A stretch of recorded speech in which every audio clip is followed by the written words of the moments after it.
Greetings, welcome back to Black Bear News, where we are discussing climate change, abrupt climate change, and things adjacent. And today I wanted to bring you an article by David Wallace Wells from June 21st, 2019 from Intelligencer. This is a part of the New Yorker magazine. How much suffering, well, let me read the title, Disaster Upon Disaster. How much suffering must one region endure before we begin to see it properly as a new category of suffering? How many natural disasters does it take to qualify as biblical or apocalyptic, or at least to make us understand that we are living not through a bad week or a bad year, but an unraveling climate system in which so much of what we take for granted as permanent features of the built environment may be turned into flotsam and jetsam by unprecedented weather? Our capacity for denial, for compartmentalization, and for normalization mean that the answer, unfortunately, may always be more. No matter how bad things get, it may be easier, emotionally speaking, to connect the dots to the experience of the past, as distant and different as that experience may be, rather than to the future, which terrifies us so much we choose simply not to believe it and look away from the events of the present that point unmistakably in that direction. By the end of the century, should unabated warming continue by the end of the century, a recent study suggests, end of the century, what are you talking about? Parts of the planet could be pummeled by 6 climate-driven natural disasters at once. That kind of multiplying climate misery, well, we've got several happening right now at the very same time. We have a heat wave and drought in India. We have heat wave, massive heat wave in France that I can think of at the moment. That kind of multiplying climate misery may still seem far away, but in fact, we are seeing more and more instances of one disaster following directly in the footsteps of another, a whole new experience of sequential catastrophe, each making the impact of the next one worse. And we're also getting quite high temperatures in the Middle East as well. Last month in the Midwest, 500 tornadoes swept through the region in just 30 days, an average of 20 every day. The region is still underwater from historic flooding earlier in the spring, with some places deluged by 7 feet of water and others issuing multiple disaster declarations in a single week. The Mississippi River has been flooding for 3 straight months. In Baton Rouge, the river rose past flood stage the first week of the year, according to weather.com, and has been above that threshold ever since. In March, major flooding began in Iowa, Missouri, and Nebraska. And in Nebraska alone, damages are expected to reach $1.3 billion. The whole Midwest, the New York Times wrote, has been drowning, and farmers are so behind in their planting, with only a fraction of corn and soybean crops actually in the ground, that the whole year's harvest is in peril. This is to invoke the cliche, the American heartland, the landscape central to both countries' self-image and its politics. But its importance in the 2020 horse race belies its ominous transformation by the serial assaults of climate change. Excellent point. Because if everybody realizes that climate change is causing all this crop failure and natural disasters are destroying, their normalcy, what better time for a climate change president to step right in? In fact, if you've heard about this flooding at all, it's likely in the context of Trump's agricultural tariffs. The much more important context rarely mentioned is climate change. The New York Times is among the publications most responsibly covering climate. One of its major stories on the flooding in the Midwest didn't even use the word. Other pieces in their flood the zone coverage were much more explicit about the connection. Not that this is just a problem of media coverage, which has gotten much better, television accepted, over the last few years. It's a problem of denial, compartmentalization, and normalization, which falls on all of us. The phenomenon of cascading climate impacts may be even more striking in India. No surprise, since the nation is expected to be, by far, the hardest hit by climate change over the next century, with many of its biggest cities becoming so hot as to be unlivable, or close to it as soon as 2050. Or how about right now? In the meantime, they have this summer to deal with. And as an extraordinary report in The Guardian last week shows, though it is only June, the climate punishments are already mounting. one on top of the other. Heat wave, drought, extreme weather, all at once.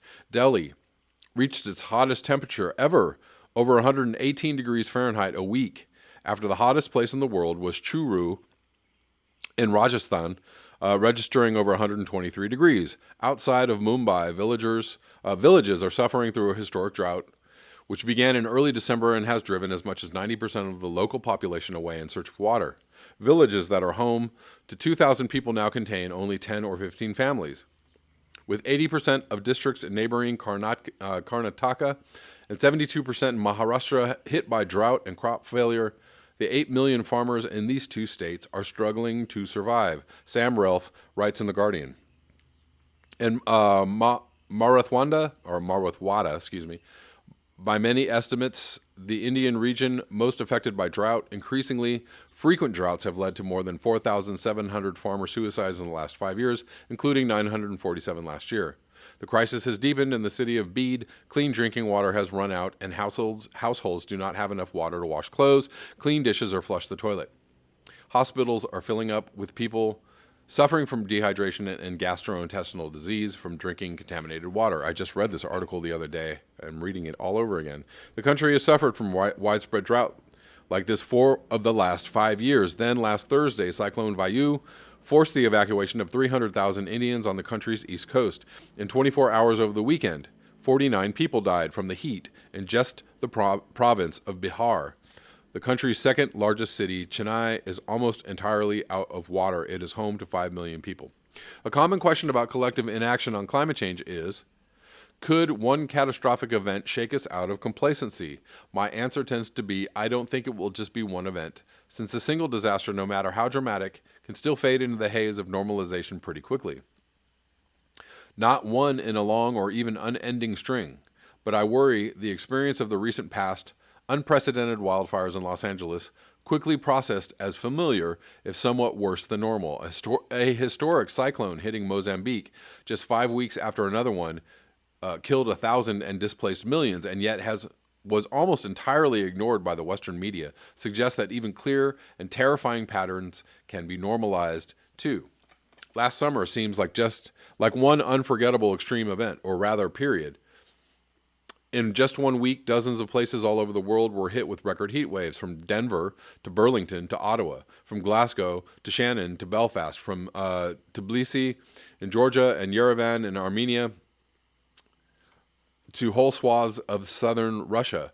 The previous month, the daytime temperature of one city in Oman reached above 121 degrees Fahrenheit and did not drop below 108 all night. And in Quebec, 54 died from the heat.